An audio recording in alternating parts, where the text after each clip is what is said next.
Kitang tanan adunay katungod nga masayod kalabot sa mga kalihukan sa pangagamhanan.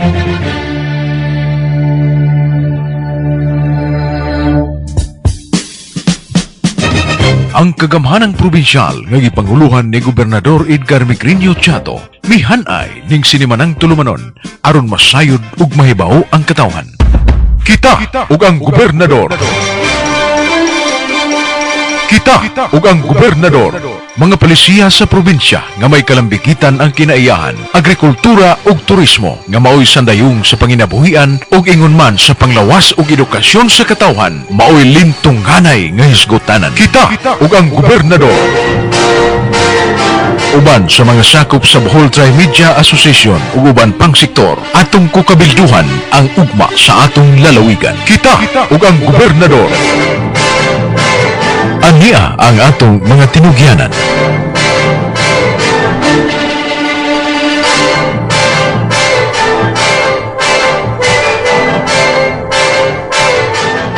Sulod niya ang programa, kita ug ang gobernador. Ang atong anchor station karong siminahan mo ang DYRD Bohol Chronicle, inbanan sa DYCD Dubai, DYTR o DYDL sa Carmen, Sunday Post, Bohol Standard o Bohol Times. Iumol kining sinimanang pagkukabito sa atong gobernador Edgar Chato ug ang atong mga Bohol media aron matagan og dugang katinawan ang mga isyu kabahin sa mga programa sa kagamhanan probinsyal sa lalawigan sa Bohol. Sa mga pasimunang mga pamahayag, aniya si Augustus Tucci Escobia, ang nango sa Effective Development Communication or EDCO. Okay, thank you very much, Chito. Mulang i-kompleto hindi pa pangalan. Anyway, may punta sa itong mga suking kaminaw. Sa actually, 5 na rin stations may gala na malimutan. DYRD, DYTR, DYZD sa Upay, DYDL sa Lungsod sa Carmen. Kung kalulis po, mga itong green, kaya madung punta sa radyo natin kaya sa Lungsod sa Hagdan. Plus, ang mga global facilities at mga stations, magkawag na ito covered na sa lalawigan sa Bohol o sa tibuok kalibutan. So may punta ka na itong tanan, welcome. Inatong tulumanon kita ang gobernador. So sa way paglanan lang ang may gala, ito na ang sugan na yung atong kalibukan ng Lubuntaga, at natin mga bisita, yan magsingabot po tumupan, they will be formally acknowledged niya sa itong ng gobernador. So once again, may buntag o welcome. So kung buntaga, sugan na ito, at ang nawatong sa mas magpagpag, mga itong dyan ang gobernador, Governor Edgar Chato. Maraming salamat, Tucci, o dagan sa kayong salamat sa atong anchor station karong adlaw, ang DYRD, Bani Chito Sara, o sa tanan ng mga kauban nga taglumala sa atong station DYRD, umano sa station DYDR, DYZD o DYDL. DYZD sa lungsod sa Ubay o DYDL sa lungsod sa Carmen. Atong mga kaigsunan sa media o ang atong mga facilitators nga niadin ni karon, labi na sa atong hepe sa Effective Development Communication Office tungkol sa buhatan sa gobernador, Tucci Escobia. Atong mga kaigsunan usab nga niadin ni karon nga nagkalain-lain nga media outfit sa atong lalawigan sa Bohol, ubos sa Bohol Tri-Media, akong mga pagtibaya kaninyo, ako nining buntaga sa ato usab na tulumanon kita ug ang gobernador, labi na sa tanang mga bulanon o mga kaigsunan, mga higala nga nagpaminaw sa kahanginan dinhi sa atong lalawigan, sa mga istasyonan sa radyo o gakit na sa mga tuas sa mga laing dapit sa tibuok kalibutan nga konektado usab sa atong programa karon sa internet services sa atong mga istasyon. Akong kalipay nga nianaw sa kita sa laing hugna sa atong tulumanon, kita ug ang gobernador o karon si Manaha o kung ipahibalo kaninyo nga doon na tayo mga bisita nga kauban ato dinhi kay ato maning gihanay ang kada sinimana nga mga programa diin ang programa kita ug ang gobernador dapit o mga hipis sa mga buhatan on specific areas of concern for the week. Atong miaging simana, ang atong gituki mao ang concern sa panglawas o ang concern usab sa kahusay o kalinaw. Mao nga dinha si Dr. Remoses Cabardo o diha sab si Superintendent Yorka. O karong adlaw niya uban usab kanato karon ang tinugyanan sa Department of Education sa atong lalawigan sa Bohol, si Dr. Lorna Rances, atong pagbakan si Dr. Lorna Rances.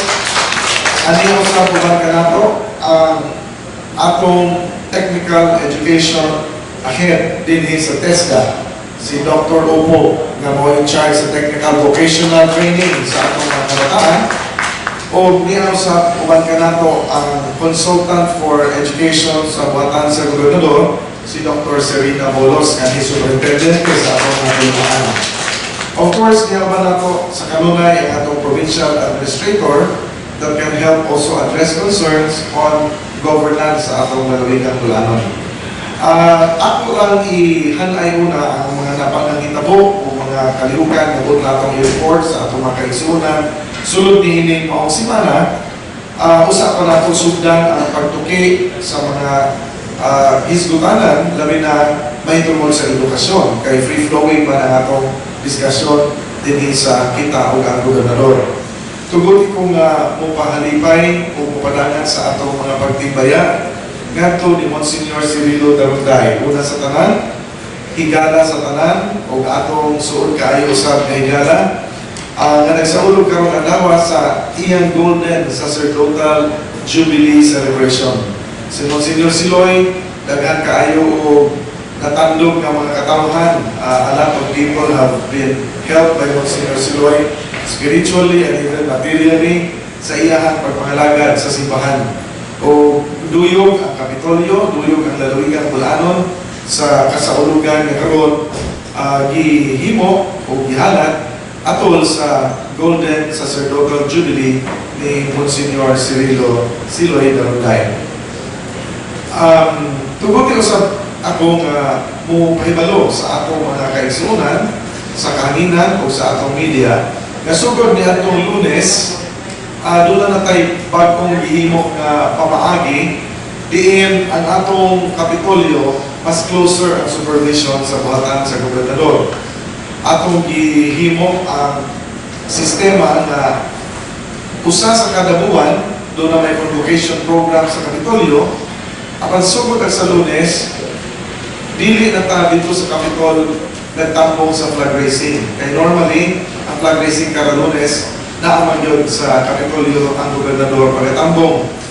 Ang gobernador nagtambong sa main Capitol building sa flag raising ceremony and convocation kasana sa usa ka buwan. The following week, tuwata sa lain nga buhatan nagtambong sa flag raising. O niya sa sunod na sa semana, Kalunes na sa tuwa na sa lain na usab ng buhatan. Pero inong tanawon, ang atong Kapitolyo nabuwag sa mga campus. Lunay na sa main campus, to ay engineering campus, o motor pool, to asab dito ang campus sa health campus, to ay agriculture, nagbuwag-buwag ini, to sa annex building.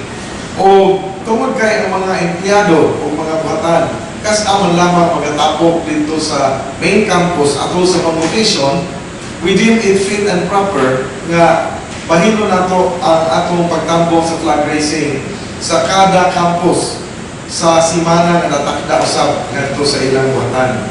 Isugdan nato sa Provincial Engineering and Motor Pool Campus nga sa new Capitol site atong miaging Lunes. Wata sa Kapitolyo mitambong sa flag raising dito ta sa Engineering Campus. O human sa flag raising nga gihimo dayon nato ang hamubo nga tigom sa mga tinugyanan, top-level management, both of the engineering office and the motor pool.